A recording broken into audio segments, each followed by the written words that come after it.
વર્ષ 2030 સુધીમાં રાજ્યમાં 100% સાક્ષરતાનું લક્ષ્યાંક છે ત્યારે સરકારે 100% સાક્ષરતા લક્ષ્યાંકને હાંસલ કરવા હવે ખુદ આઈએએસ અધિકારીઓને મેદાનમાં ઉતાર્યા છે। દ્રશ્યોમાં દેખાતા સુરતના મ્યુનિસિપલ કમિશનર એમ નાગરાજન જેને અધવચ્ચે અભ્યાસ છોડી દેનારા વિદ્યાર્થીઓને ફરી એકવાર અભ્યાસના માર્ગે વાળવાનું શરૂ કર્યું છે। સુરત શહેરમાં છેલ્લા 4 વર્ષમાં જ 52,000થી વધુ વિદ્યાર્થીઓએ અધવચ્ચે જ અભ્યાસ છોડી દીધો હતો।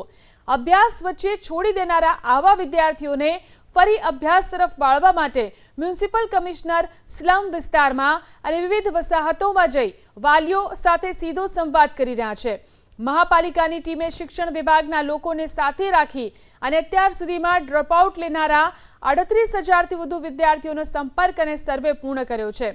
સર્વે દરમિયાન ઘણા પરિવારોમાં આર્થિક પરિસ્થિતિ, સ્થળાંતર, કામ ધંધા તેમજ જાગૃતિના અભાવ જેવા કારણો સામે આવ્યા। ખુદ મનપા કમિશનરે વાલીઓને બાળકોનું શિક્ષણ ફરી શરૂ કરવા માટે સમજાવ્યા। એટલું જ નહીં, આવનારા સમયમાં શિક્ષણ કેટલું મહત્વનું છે તે અંગે પણ જાગૃતિ લાવવાનો પ્રયાસ કર્યો।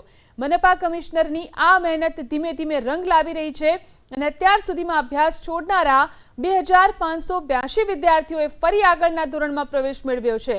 તો સર્વેમાં એ પણ સામે આવ્યું છે કે 8,500 જેટલા વિદ્યાર્થી અન્ય શાળામાં અભ્યાસ કરતા જોવા મળ્યા, જ્યારે કે સમજાવટ બાદ 1,360 જેટલા વિદ્યાર્થીએ સત્ર શરૂ થયા બાદ પણ જ્યાંથી અભ્યાસ છોડ્યો હતો ત્યાંથી વધુ અભ્યાસ અર્થે એડમિશન મેળવી લીધું।